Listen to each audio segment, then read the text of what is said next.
சமீபத்தில் நாங்கள் ஒரு ஆராய்ச்சி பண்ணியிருக்கோம். அதாவது இந்தியாவில் எல்லா ஸ்டேட்லேயும் நீரிழிவு நோய் எங்கே அதிகமாக இருக்குதுன்றது. ரெண்டாவது, ஆகாரம் நம்ம சாப்பிட்ற ஆகாரத்துக்கும் நீரிழிவு நோய்க்கும் என்ன கனெக்ஷன்றது பார்த்தோம். அந்த ஸ்டடி பண்ணி இந்தியா பூரா ஸ்டடி பண்ணி பார்த்த உடனே 3 ஸ்டேட்டில் வந்து சுகர் வந்து ரொம்ப அதிகமாக இருக்கிற மாதிரி, டயபெட்டிக் வந்து ரொம்ப அதிகமாக இருக்கிற மாதிரி, கேரளம், அப்புறம் வந்து கோவா, புதுச்சேரி, இது 3ல் தான் ஹையஸ்டாக இருக்குது. தமிழ்நாடு வந்து நெக்ஸ்ட்டு.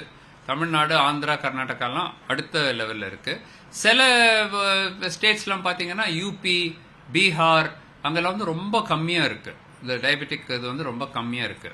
எதனால ஸ்டடி பண்ணி பார்க்கும்போது, ஒன்று வந்து உடல் பருமன், ஒபேசிட்டி இருக்கு, அதிகமாக இருக்கிற இடத்துலலாம் வந்து சுகர் வந்து அதிகமாக இருக்கும். ரொம்ப தின்னா இருக்கிறவங்க, பாவர்ட்டி எல்லாம் ரொம்ப அதிகமாக இருக்கிற இடத்துல சுகர் வந்து அதிகமாக இருக்காது. ஸோ இதுலேருந்து என்ன தெரியணும்னா, நம்ம வந்து நீரிழிவு நோய் தடுக்கணும்னா ஆகார கட்டுப்படுத்தல் ரொம்ப இம்பார்ட்டன்ட்டு. ரெண்டாவது வந்து உடல் பயிற்சி ரொம்ப இம்பார்ட்டன்ட்டு. மூணாவது வந்து டைமுக்கு தூங்கணும். அப்புறம் ஸ்ட்ரெஸ் இருக்கக்கூடாது. இது 4 நம்ம பார்த்துட்டா சுகர் வராமல் இருக்க முடியும். சுகர் வராமல் தடுத்துடலாம்.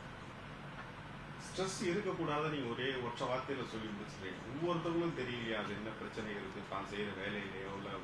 ஸ்ட்ரெஸ் வரதான் செய்யும். ஸ்ட்ரெஸ் வராதுன்னு நான் சொல்ல மாட்டேன். ஸ்ட்ரெஸ் கண்டிப்பா வரும்.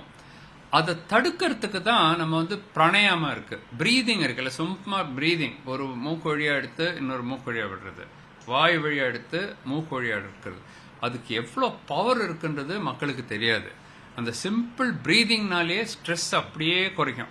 நான் எல்லாம் என்ன பண்ணுவேன்னா, காலையில் வந்து ஒரு வாக் போயிட்டு வந்துட்டு, அப்புறம் இந்த பிராணாயாமா ஒரு 5 நிமிஷம் மெடிடேஷன், அது ரெண்டும் பண்ணிட்டு இங்கே வந்துட்டேன்னா என்ன ஸ்ட்ரெஸ் வந்தாலும் நம்மளை அப்படியே பவுன்ஸ் ஆகி போயிடும்.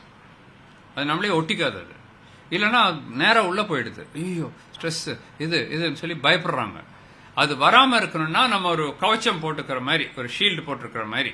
அதுக்கு தான் இந்த பிராணாயாமா, யோகா, மெடிடேஷன் இதெல்லாம் வந்து ரொம்ப பவர்ஃபுல். அப்புறம் தூக்கமும் நல்லா இருக்கணும். ஒரு 6 மணி நேரம் 7 மணி நேரம் தூங்கணும். அந்த மாதிரி தூங்கிட்டீங்கன்னா, நல்லா ரெஸ்ட் எடுத்துட்டீங்கன்னா இந்த ஸ்ட்ரெஸ் எல்லாம் நல்லா ஹேண்டில் பண்ணணும்.